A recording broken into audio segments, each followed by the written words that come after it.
kuka sä oot ja mikä sai sut aloittaa kehon rakennuksen? Hei, olen Stylman Lauri, 34. Siirryin jotain vuosia sitten semmoiseen podaustyyppiseen reeniin ja kyllähän siinä kun kehitystä tulee, niin kyllähän sä rupeat sitten niinku miettimään, että katsot itse peilistä, että mä näytän aika hyvältä niinku, että fysiikka on hyvän näköinen ja mulla oli pari vuotta sitten varmaan ensimmäinen semmoinen niinku ajatus kävi, että olisi kiva lähteä niinku kilpailemaan ja että nyt se sitten me tuossa viime vuoden syksyllä, nyt mennään maaliskuuta loppua, niin aloitin valmennuksen ja sitä silloin päätin, että olisi kiva lähteä kisaan ja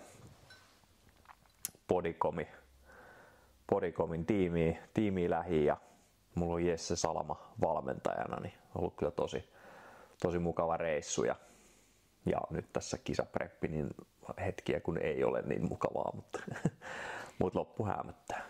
Ja mihin kisoihin sä oot menossa? Vantaan fitnessklassikki ja mä kilpailen klassisessa kehonrakennuksessa ja klassisessa fysiikassa yleisessä sarjassa. Ja se on se klassinen kehonrakennus on niin kuin mun se, niin kuin sanotaanko, että pääsarja, eli siellä mulla on isoimmat mahdollisuudet kuulemma siihen kirkkaimpaan mitalliin, että sitten kun siinä arvostellaan, että mulla on niin paksu keskivartalo, lihaksikas keskivartalo, niin se ei ole taas klassisessa fysiikassa sitten niin arvostettu ominaisuus.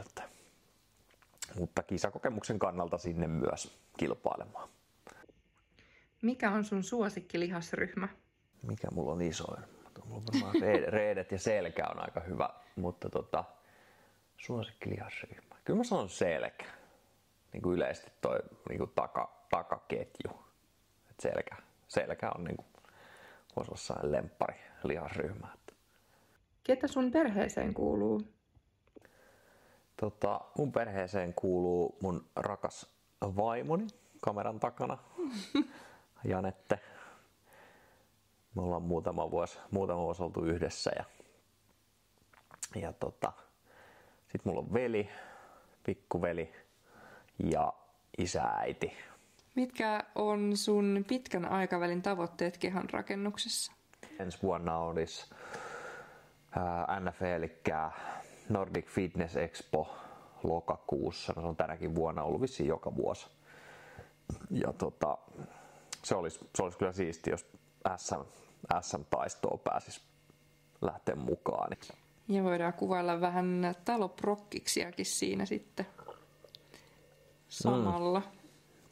Joo, kyllä, että tosiaan taloa ollaan tässä nyt ostamassa ja siihen on sitten pieniä projekteja, vähän rakennushommia sitten siinä, että terassin rakentamista ja mitä siellä nyt oli, pientä laittamista, niin siihen sitten käytetään energiaa tuossa kesällä.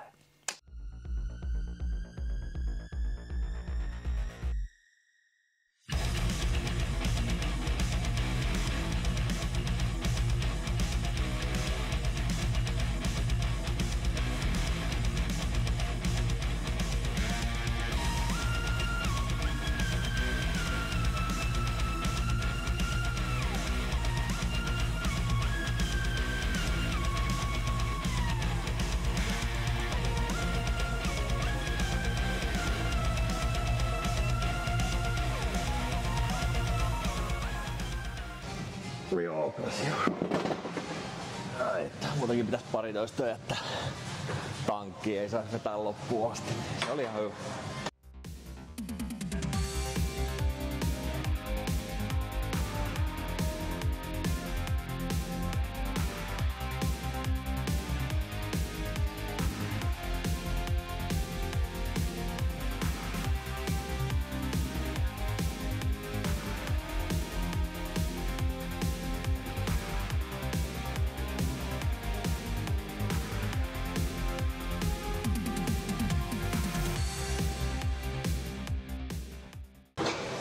Pääsee syömään. kaikkea mitä haluaa. Mitä sä haluat ihan ekana syödä?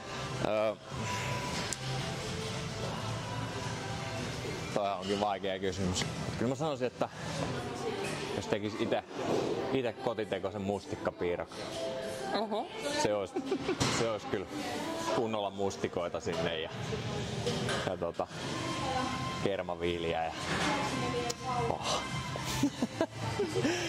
se olisi kyllä semmonen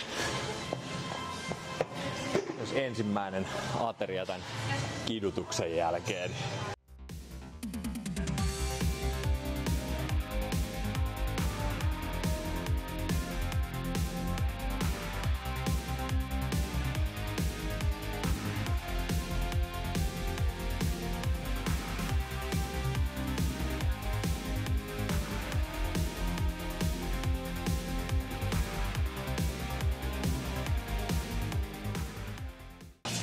Täällä on coachi itse siellä. Jesse Salam. On hyvä coach. Todella asiantunteva ja tietää mitä tekee.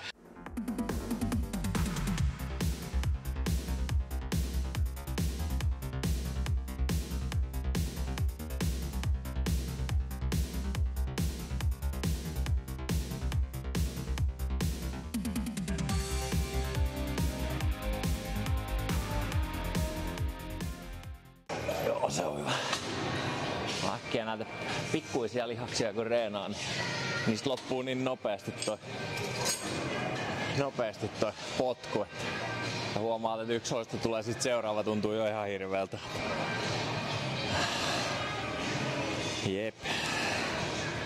Pistetään sinne vaan check-merkki viime reenistä. Nyt ei merkkailla näitä reenejä, kunhan heilutellaan käsiä ja fiilistellään.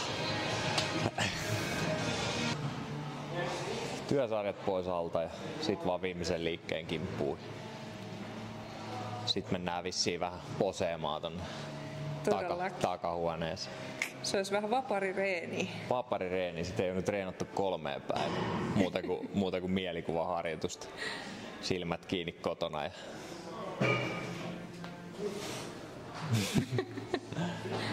Mutta joo, täytyy nyt viimeinen viikko tulee preppiä ennen kisoja, niin täytyy sitten joka päivä reenata se ainakin kerran läpi, että se menee sitten siellä lavalla kuitenkin, kun se on esiintymistilaisuus, niin siellä on yleisöä sitten jonkun verran, niin se, että kun se on alitajunnassa, niin sitä ei tarvitse sitten miettiä siellä lavalla. Että, niin jännittääkö vielä yhtään? No en mä siis sano, että ainakaan vielä ei tule semmonen, mutta se on Tampereen harjoituskisan jälkeen, niin siinä mä muistan, että se oli se, just silloin kun mentiin sinne, niin sit huomasin, että nyt vähän niinku jännittää. Mutta se ei ollut onneksi semmonen, että sinne ihan lamaantus, että se tuli ihan silleen luontevasti meni siihen lavalle ja ei ollut silleen, eikä siinä ajatellut oikeastaan mitään muuta kuin niitä tuomareita. Että ei vielä ainakaan jännitä sen odottavainen, että olisi vaan ohi, että pääsisi syömään. Ei tässä mitään muuta kuin ruoka vaan ollut mielessä joka päivä ja monta viikkoa. Tehdään viimeinen sarja pois alta. Niin.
Nyt on käyty reenillä ja on päivän 3. ateria. Kyllä. Kanaa ja riisi. Kehonrakentajan paras ystävä. Ja tosiaan mä käytän saksia, kun mä leikkaan kanaa. Tää on aika, jos et ole joskus käyttänyt, voin suositella, että on aika helppo tyyli pilkko kana tonne sekaan. Onko sulla jotain go-to-kikkoja, millä pitää nälkää loitolla? No siis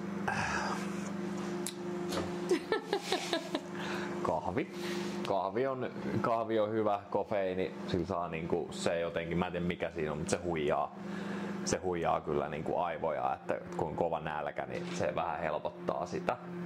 Ja sitten mennäänpäs tänne, että mä näytän niin se on sitten siistimpi. Sitten kun on niinku oikein kova nälkä, niin tää on meikäläisen niinku go-to-juoma. Ja meillä on sitten täällä kaapissa kaikenlaisia. Mä en näitä kaikkia saa juoda, mutta meillä on tällainen hieno kaappi. His and hers juomat siellä. Joo. Mutta tää ja sitten Pepsi Maxit toimii niinku kaikki. Mitäs voiko sä sanoa jotain, että ootko sä niinku oppinut itsestäsi jotain tämän kisadietin aikana? Mä ajattelen, että mä olisin ehkä kiukkusempi. Laitetaan vielä hetkeksi. Mä olisin niinku kiukkusempi, mutta ainakin ilmeisesti vaimon mielestä en mä hirveän ärsyttävää ollut, että ei. Täytyy sanoa, että oikeasti kyllä aika lepposasti oot vetässä. Sano rehellisesti vaan. Mut joo, että jotenkin semmoinen, että mä olisin niinku kiukkusempi ollut. Ja siis eihän pahintahan tässä ei ole se nälkä, vaan se niinku semmoinen yleinen flegmaattisuus ja semmoinen, että ei niinku meinaa, siis vaihteli tosi paljon tossa niinku, että pysyy välillä on energiat tosi hyvin ja sitten oli taas semmosia päiviä, että ei niinku jaksais millään. No niin, mutta joo, siinä on kanariisiä todella jännittävää fryerissa paistettu. Siinä on 120 grammaa riisiä ja sitten 200 grammaa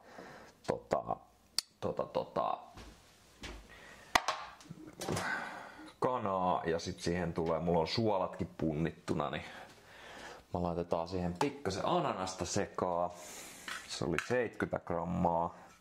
Siinä oli joku, että fruktoosi kuljettaa kun me halutaan täyttää niin kuin lihaksia, niin kuulemma fruktoosi se kuljettaa hyvin hiilaria tonne lihaksistoon. No, mennään sillä 71 grammaa. Noin. Tää sopii kanaa oikein hyvin. Tän kanssa pitää olla kyllä tosi varovainen. Tässä on kuitenkin tässä on 300 kilokaloria 100 grammassa. Tätä ei voi niin kuin tursotella tonne ihan silleen vaan niin kuin mielinmäärin. Tuossa on sitten vähän kevyempi toi jogurttiruohosipulikastike. Niin siis salaatin kastikkeita, niin aivan törkeen hyviä. Eli toimii jauheliha-riisisekoitusetissä. Oikeastaan tässä kohtaa niin kaikki ruoka maistuu todella hyvältä. Ja itsekin testasin niin se oli kyllä hyvää kanan kanssa. Joo, toimii todella hyvin. Kanassa on mulla 10 grammaa rasvaa, oliiviöljyä niin kuin laitettu siihen niin kuin, sekaan, mutta mä käytän vuokaspreitä ton kanan fryeriin kun laittaa, niin tätä pikkasen suihkasee, niin tästä ei tule todennäköisesti yhteen ateriaa kuin joku muutama gramma todennäköisesti rasvaa. Bon appetit. Ei muuta kuin ääntä kohti.